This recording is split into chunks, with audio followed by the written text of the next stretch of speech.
A Sick Story by Stacey Wetherwax. Oh my God, I don't feel well. Back in the day when I lived in the house with Mom and Dad, I remember when I had to pee like 12 times in an hour. Oh, that was the first time I ever had to urinate so much in a short span of time. It felt yucca. It felt strange to go to the bathroom with such frequency. Mom became concerned and said that I'd have to go to the doctor because it was not a good sign to pee 12 times in less than 60 minutes. Off to see Dr. Gupta K. Brinjendra, whom Mom and I both liked very much. Oh, God. Now, thinking back to other bad doctors I've had, he seemed like he was an all-right family doctor and certainly much times better than evil Dr. Scombra. Mom and I talked to Brijenda about 12-timer in an hour pee-pee, and he gave me some medicine to take. The medication did not work, and Mom and Dad had planned a trip to Las Vegas. So, I'm there at home with Scott as my babysitter, and I kept peeing and peeing like those fountains you see in front of a building with a child peeing into a pool. The medication wasn't working. Oh, God, on and on went the pee in a steady stream. I couldn't get a full night's sleep. I'd call out for Scott, and he'd help me. He didn't get a full night's sleep either. I felt sick and bad about having to get Scott up from bed so many times. Our next-door neighbor, Molly, she came to see me at the house and to help Scott. She called Dr. Brijenda for us. She told him about the forever pee. The medication really wasn't working at all. Molly went out and bought some briefs. At least we could get some decent sleep through the night with the briefs, you see.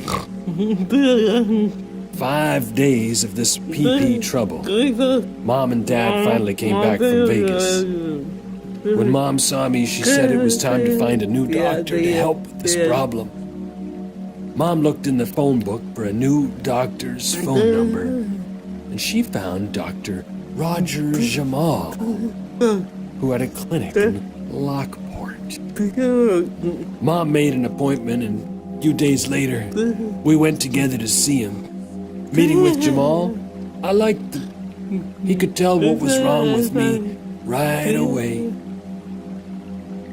I can't remember the name of the condition he diagnosed right now, but it was something that caused this frequent urination. Jamal said he'd prescribe a medication that would stop me from peeing dozens of times in an hour all day and night. And I took those pills. And in just a few days, my bladder stopped making so much pee-pee. I finally got to sleep for the night, and so did Mom and Dad. After that, Mom called that Dr. Brijendra and said we wouldn't be back to see him ever again. He didn't properly diagnose what turned out to be just a simple urinary tract infection. He should have known what it was. In retrospect, he was not a very good doctor at all. Mom found me a new family physician named Dr. Michelle Potempa, who is a funny DR. One of those funny DRs. Now, Mom went to Dr. Potempa too, but the time came for her when Mom stopped seeing Dr. Potempa because Mom's arthritis got so bad and Potempa didn't know what to do about it. Mom switched to another doctor again. I don't know who it was. It sure wasn't Scombra. I could never forget him. Oh, I almost forgot to tell you. Back in my days at good old School 84, I got sick to my stump.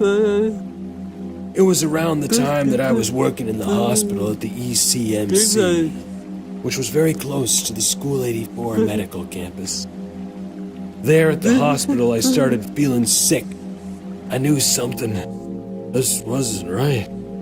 Oh, God. Oh, I didn't feel so good. They had to call Mom while she was at work to tell her I was sick. I had to leave the hospital and go back to School 84, where I waited for Mom to come and get me and take me.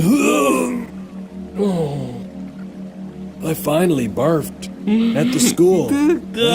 Right there at School 84. And that marked the beginning of that sickness.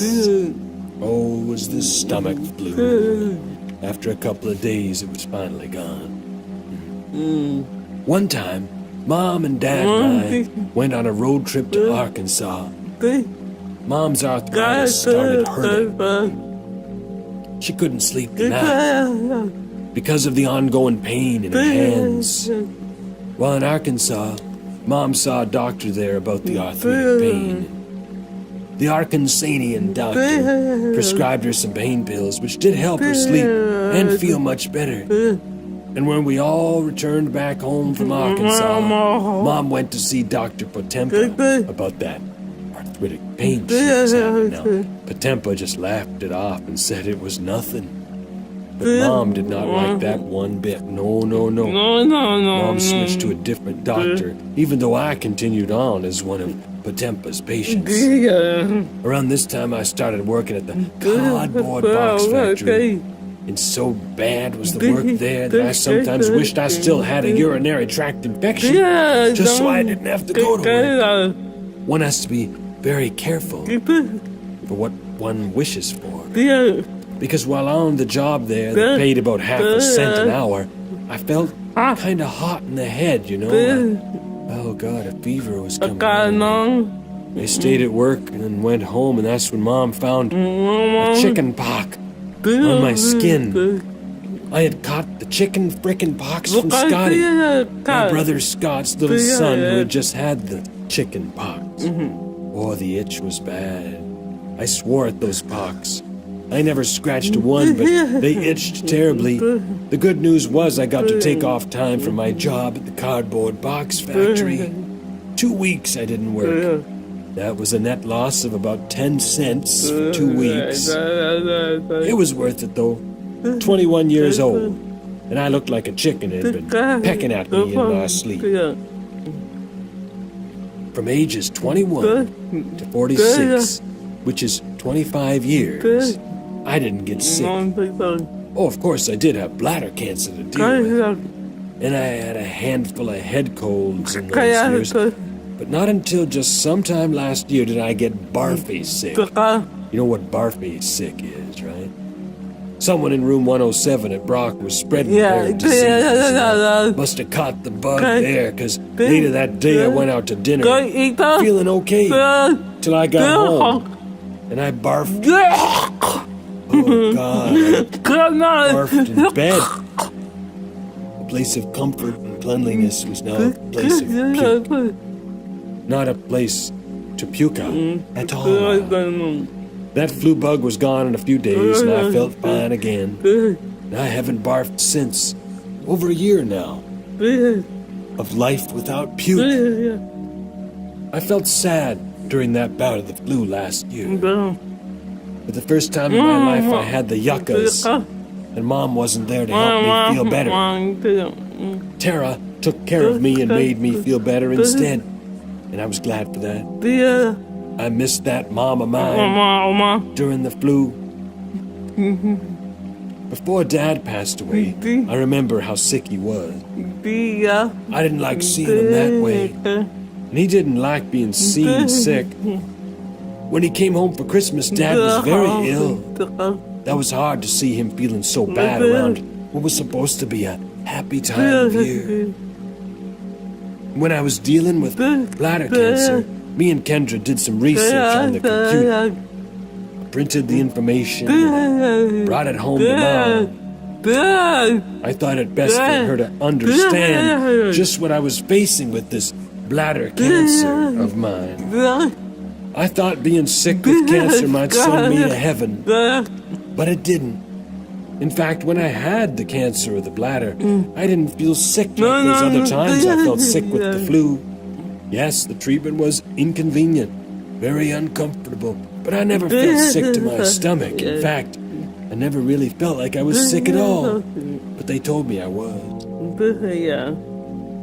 I knock on wood that I haven't felt sick in a whole year.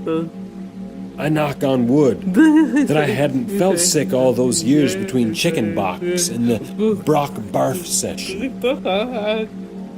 Well, not too long ago, tech today, I felt that sick feeling, you know. And I chalked that right up to that Chinese food I had for lunch. Oh, I didn't barf. No, though I sure felt like I had to for about 3 days. Won't be going back to that place for lunch again. I know it's asking a lot to never be sick again. I'll probably have to barf again at some point in this life of mine. But I feel I'll be ready for it. If it does happen, I'm gonna barf with a belly full of coffee when it comes.